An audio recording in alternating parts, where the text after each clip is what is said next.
দীর্ঘ প্রতীক্ষার পর অবশেষে এ বছর প্রেক্ষাগৃহে মুক্তি পেতে যাচ্ছে শাকিব খান অভিনীত আলোচিত চলচ্চিত্র সোলজার। ছবিটির বাকি অংশের দৃশ্যধারণ শেষ করতে চলতি মাসেই থাইল্যান্ডের রাজধানী ব্যাংককে যাচ্ছেন নির্মাতা সাকিব ফাহাদ ও তার টিম। গত বছর প্রকাশিত প্রচারচিত্রে ছবিটির গল্পের আভাস দেওয়া হয়েছিল।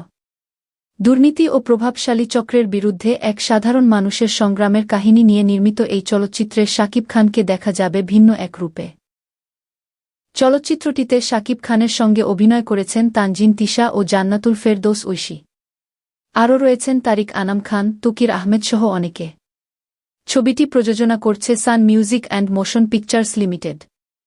দেশপ্রেম, দুর্নীতি ও সিন্ডিকেট বিরোধী গল্পে নির্মিত সোলজারের দৃশ্যধারণ শুরু হয়েছিল গত বছরের অক্টোবর মাসে।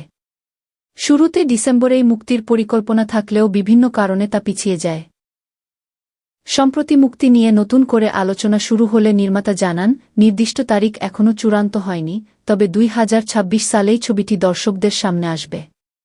নির্মাতা সাকিব ফাহাদ বলেন, এই মুহূর্তে চলচ্চিত্রটি যথাযথভাবে সম্পন্ন করাই প্রধান লক্ষ্য।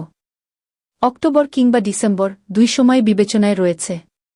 সব কাজ শেষ হওয়ার পর প্রযোজনা প্রতিষ্ঠানের সঙ্গে আলোচনা করে চূড়ান্ত সিদ্ধান্ত নেওয়া হবে। তিনি আরও জানান, ঈদ ছাড়া অন্য সময়ে শাকিব খানের চলচ্চিত্র মুক্তির পরিকল্পনাও রয়েছে। তার ভাষায়, ভালো চলচ্চিত্র সারা বছরই মুক্তি পাওয়া উচিত।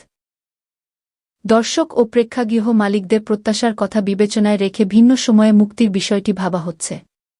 নির্মাতা জানান, গত বছরই অধিকাংশ দৃশ্যের চিত্রধারণ সম্পন্ন হয়েছে। ব্যাংকে কিছু গুরুত্বপূর্ণ দৃশ্য ধারণের পর দেশে ফিরে একটি গানের বাকি অংশের দৃশ্যধারণ শেষ করা হবে। এরপরই চলচ্চিত্রটির কাজ সম্পূর্ণ হবে।